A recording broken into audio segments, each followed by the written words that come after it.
नमस्ते, मेरा नाम है हिरणेश यादव और मैं हूँ दक्षिण कोरिया का निवासी। हमारे चैनल कोरिया का लाला में आपका स्वागत है। मेरे हिरण के लाडलों, मुझे पता है कि आप जहाँ भी होंगे अच्छे होंगे, बढ़िया होंगे और उम्मीद के किरण में होंगे। अभी कोरिया में ना रात के 11:30 बज रहे हैं, लेकिन मेरे को नींद नहीं आ रही। ऊपर से मेरी गली भी बैठी हुई है, लेकिन जो मेरी एक्स गर्लफ्रेंड थी, उसका यूँ कहना था कि जब मेरा गला बैठा हुआ होता है ना, तो मेरी आवाज़ ज़्यादा अच्छी निकालती है। नींद तो आ नहीं रही थी कि सोचा आप लोगों के लिए वीडियो ही बनाया जाए। आज का ये जो मुद्दा है, कुछ लोगों के प्रश्न और लोगों की टिप्पणी के ऊपर बना रहा हूँ कि क्या यूट्यूबर बनना, यानी कि एज अ यूट्यूबर मैं आप लोगों को बताने वाला हूँ कि क्या यूट्यूब पर काम करना, यूट्यूब पर वीडियो बनाना, कि ये आसान है या मुश्किल है। इसका मैं ईमानदारी से जवाब देने की कोशिश करूँगा। तो आओ यार शुरू करते हैं बिना किसी हिरण के। तो ये हिस्सा नहीं आएगा क्योंकि मुझे पता है कि उसी की वजह से ना मेरा वीडियो डाउन जाता है। तो देखो, मैं जब यूट्यूब पे काम करता हूँ ना, मैं आप लोगों के सारे कमेंट्स पढ़ता हूँ। कमेंट्स पढ़ के मतलब मुझे हिम्मत भी मिलती है और मुझे जो सुधारना चाहिए उसे भी मिलता है। और ऑफ कोर्स मैं ये कहूँगा कि मैं इस बात से इनकार नहीं करूँगा कि कुछ कमेंट पढ़ के ऑफ कोर्स मुझे बुरा भी लगता है। लेकिन क्या होता है ना कि कई लोग कमेंट पे ये बोलते हैं कि भाई यूट्यूब पे काम करना कितना आसान है, बस वो कैमरा निकालो, बोलो, हिंदी बोलो और फिर वो लाखों पैसे कमाओ।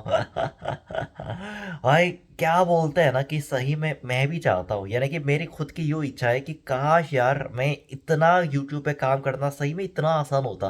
तो पहली बार जो है ना, यूट्यूब की कमाई कभी लाखों में नहीं होती, मैं सही बता रहा हूँ, कभी भी। मैं पिछले 3 साल से लगातार यूट्यूबर्स काम कर रहा हूँ। मैंने अलग अलग मुद्दों में वीडियो डाला है, व्लॉग डाला है, ट्रैवल व्लॉग डाला है, इंफॉर्मेटिव वीडियो डाला है, हर किसी प्रकार का वीडियो डाला। और कई बार क्या होता है ना कि हमारी ज़िंदगी की तरह होता है यूट्यूब भी, यानी कि उठाव होता है और गिरावट भी होती है। और इसमें जाहिर सी बात है कि कुछ महीने ज़्यादा पैसे आते हैं और कुछ महीने कम पैसे आते हैं और कुछ महीने तो पैसे ही नहीं आते। उसके लिए मेरे को 3 महीने तक वेट करना पड़ा। लेकिन सच बात तो यह है कि अभी तक जितने भी टाइम मैंने यूट्यूब पे काम किया ना, एक बार भी, मैं सही बता रहा हूँ कि लिटरली 1 महीना भी ऐसा नहीं गया कि मेरी अर्निंग जो है इंडियन रुपए के हिसाब से 1 लाख से भी ऊपर गया हो। आपको लगता है मजाक लग रहा है? मैं आप लोगों को एक बात बताओ कि मैं आप लोगों को दिल से मानता हूँ, मतलब यहाँ यहाँ आप लोगों की जगह है तो झूठ बोलने का रीज़न क्या होगा? मतलब सही में कि अगर मेरी कमाई 1 लाख से ज़्यादा हो जाती, जैसे मनोज दे की है, कैरी मिनाटी की है, तो उसको बता देता। उसको बताने में ऐसा कोई हर्ज है नहीं।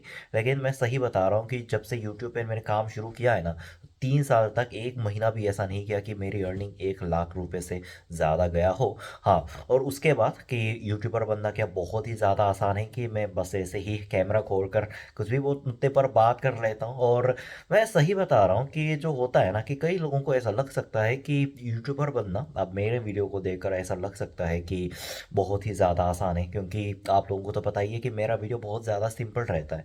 मैं मानता हूँ कि मैं ज़्यादा एडिट नहीं करता हूँ, वीलॉग बहुत कम बनाता हूँ, मतलब मैं ज़्यादा इंफॉर्मेटिव वीडियो बनाने की कोशिश करता हूँ। तो ना देखो, मैं हमेशा से झूठ तो बोलना मेरी फितरत तो में है नहीं कि यूट्यूब जो कोई बात है आसान है या मुश्किल है। मुझे लगता है कि कोई काम जो होता है ना, प्रॉपर मुश्किल भी नहीं होता और प्रॉपर आसान भी नहीं होता। यानी कि जब मैंने यूट्यूब शुरू किया था तो मुझे कई चीज़ें मुश्किल लगी, यूट्यूब के जो अलग अलग प्रकार के रूल हैं, नियम हैं। हालांकि अब तो मुझे उस बात का नॉलेज हो चुका है, thank you to technical Yogi ji, जिनके वीडियो के माध्यम से मुझे बहुत ज़्यादा नॉलेज मिला। लेकिन यह होता है ना कि कई बार यूट्यूब का काम मुझे बहुत मुश्किल भी लगता है। लेकिन मैं ये भी कह सकता हूँ कि साथ में क्या होता है ना कि अगर आपको एक बार में, यानी कि किसी चीज़ को करते हुए ज़्यादा टाइम हो जाता है ना, तो आपके पास अनुभव नाम की चीज़ आ जाती है। यानी कि आप जैसे जैसे अपना अनुभव कमाते जाते हो, जैसे जैसे आपके पास काम करने का समय इकट्ठा होता है, अनुभव इकट्ठा होता है, तो आपको वो काम आसान लगता है। यानी कि पहले मैं एक काम को, यानी कि यूट्यूब बनाना मेरा काम है जिसे मैं 3 साल से कर रहा हूँ, पहले मैं इस काम को मुश्किल ढंग से करता था और अब मुझे इस पे थोड़ा बहुत अनुभव आ गया है कि कैसे कैसे करना चाहिए, कैसे कैसे वीडियो बनाना चाहिए। और ऐसे काम करना चाहता हूँ कि जिससे ना मैं मेरी थोड़ी कम मेहनत लगे। ये बात सिर्फ मैं ही नहीं बल्कि दुनिया के हर कोई बंदा चाहता है। यानी कि दुनिया में आप लोगों को मैं यकीन दिला दूं कि एक भी बंदा ऐसा नहीं होगा कि जो मुश्किल काम करके कम पैसे कमाना चाहते हैं। हर कोई यही चाहता है। तो मैं मानता हूँ कि कुछ वीडियो बनाने में ना मुझे बहुत सोचना पड़ता है और कुछ वीडियो जो होता है ना, वो मेरे व्यक्तिगत अनुभव पर आधारित होता है। जी, इंडिया में मैंने जो देखा है या फिर कोरिया में रहते हुए एज अ दक्षिण कोरियन नागरिक मैं जिस बात को देखता हूँ, उस अनुभव के आधार पर मेरे दिमाग में जो चीज़ें हैं, यानी कि जो डाटा पहले से जमा हुआ होता है ना, मैं उसी के ऊपर वीडियो बना देता हूँ। तो सच बताऊँ कि मुझे वो बातें शायद उतनी आसान लगती है। हाँ, मतलब मैंने पहले होटल में काम किया, कॉल सेंटर में काम किया, कहीं पर भी काम किया। लेकिन हाँ, मैं डेफ़िनेटली कह सकता हूँ कि उस काम के हिसाब से यूट्यूब पे काम करना काफ़ी ज़्यादा आसान है। लेकिन ऑफ़ कोर्स कमाई होटल या फिर कॉल सेंटर वाली जॉब में ज़्यादा है। मैं पहले से ही बता रहा हूँ कि यूट्यूब पे उतनी कमाई है नहीं जितना आप लोगों को ऐसा लगता है। तो यहाँ तक सुनने के बाद आप लोगों को ऐसा लग रहा होगा कि फिर अगर यूट्यूब पे इतनी कम कमाई होती है तो मैं यूट्यूबर क्यों हूँ? यानी कि मैं अभी यूट्यूब क्यों कर रहा हूँ? क्योंकि मुझे ना अच्छा लगता है। यानी कि ऑफ़ कोर्स यूट्यूब बनाने में कि मुझे कई बार अपना दिमाग चलाना पड़ता है। मतलब दिल से सोचना पड़ता है कि आप लोगों को किस प्रश्न का जवाब चाहिए। और कई बार मुझे अपने इंडिया के दिन भी याद करने होते हैं कि इंडिया में जब मैं था तो लोगों ने मेरे से किस किस प्रकार के प्रश्न पूछे थे, और अभी इंडिया की क्या हालत है, कोरिया के क्या हालात है।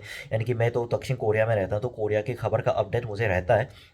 तो उनमें से ऐसे खबर को चुनना होता है कि जिससे इंडियंस को मज़ा आए। क्योंकि कोरिया के अंदर यानी कि जो अंदरूनी जो बातें होती हैं ना, हो सकता है कि आप लोगों को मज़ा ना आए, लेकिन कुछ ऐसी बातें हो सकती है कि जिसे सुनने में इंडियन नागरिकों को भी मज़ा आए। तो इन सारी बातों को सोचना और फिर इनको ऑफ कोर्स मैं अपनी मातृभाषा में ये सारी चीज़ें पढ़ता हूँ कोरियन में, और फिर अपनी मातृभाषा में पढ़ी हुई चीज़ को, उस डाटा को हिंदी में अपने दिमाग में कन्वर्ट करके बोलना। मतलब देखो, मैं पिछले 10 साल से हिंदी सीख रहा हूँ, तो कई लोगों को मतलब मैं ऐसे हिंदी बोलते हुए कहना आसान लग सकता है।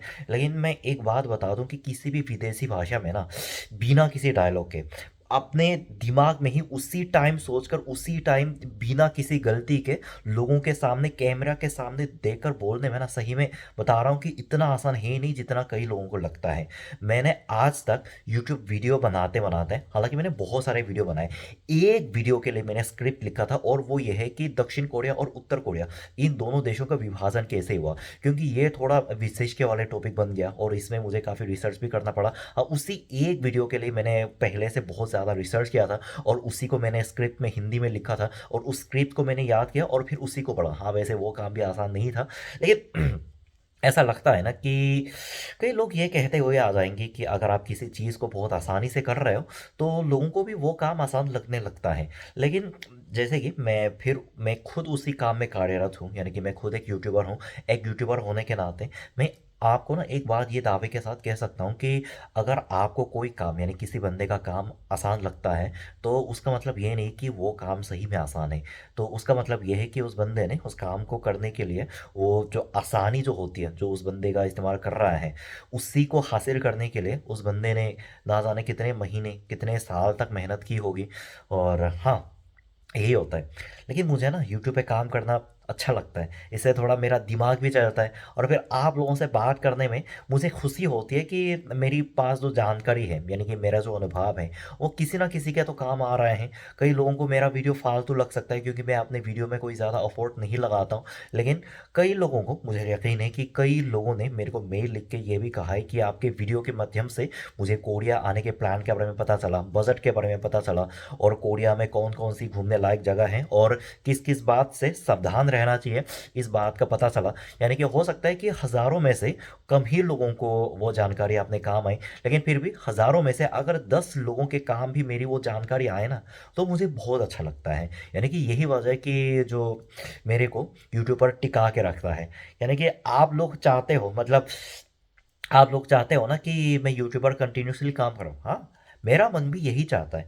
बस दिक्कत इस बात की आती है कि कभी कभार जब मेरे पास काम आ जाता है ना, यानी कि आप लोगों को तो पता है कि मेरी जॉब है, मेरे जॉब में ऊपर चढ़ाव ऐसा होता रहता है। जब मेरा जॉब ज़्यादा होता है ना, काम का प्रेशर ज़्यादा होता है, तो मैं यूट्यूब को ज़्यादा टाइम नहीं दे पाता। और अभी की तरह मेरे जॉब का प्रेशर थोड़ा कम हो गया है, तो मैं आप लोगों के लिए ज़्यादा से ज़्यादा वीडियो बनाकर डालूंगा, ये मेरा काम है। और मैं बस यही उम्मीद करता हूँ कि मेरे वीडियो के माध्यम से ना, चाहे जानकारी छोटी हो बड़ी हो, मुझे लगता है कि मेरे वीडियो के माध्यम से किसी को भी वैल्यूएबल जानकारी मिले, किसी एक बंदे को भी, 2 बंदे को भी वैल्यूएबल जानकारी मिले, जो कोरिया आने की तैयारी कर रहा हो या फिर जो कोरिया में हो, तो मुझे इससे ज़्यादा खुशी कर देने वाली कोई बात नहीं होगी। तो बस यार आज की वीडियो में इतना ही। मैं उम्मीद करता हूँ कि आप लोगों को इस वीडियो के माध्यम से कुछ सीखने को तो नहीं मिला होगा, लेकिन मेरे दिल की बात का पता चल गया होगा। मैं वापस आऊँगा और मज़ेदार वीडियो के साथ। तब तक क्या करना है, सावधान रहना है, सुरक्षित रहना है, सीखे को और सबक सबको। जय भारत, जय साउथ कोरिया।